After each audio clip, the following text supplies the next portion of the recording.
Hi hello मी छाया. मी सर्वांचं स्वागत करते छोट्याशा मिनी ब्लॉगमध्ये. तर इथं पुरण बनवायचं होतं, तर इथं मी पुरणाची डाळ कुकरला लावली. त्याच्यानंतर डाळ शिजल्याच्यानंतर त्याच्यामध्ये साखर आणि गूळ ॲड केला आणि त्याच्यानंतर लगेच उंबरठ्याचं पूजन करून घेतलेलं आहे. तर उंबरठ्याचं पूजन झाल्याच्यानंतर लगेच देवपूजा केली, कारण देवपूजा करायची बाकी होती. तर छान अशी देवपूजा करून घेतलेली आहे.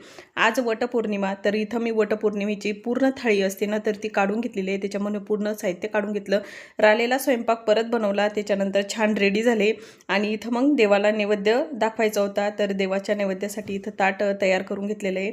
नैवेद्य दाखवून झाला आणि मैत्रिणींसोबत वडाची पूजा करण्यासाठी आमच्या घराच्या जवळच वड असल्यामुळं तिथं गेलेलो होतो. तर इथं छान अशी वडाची पूजा करून झालेली आहे.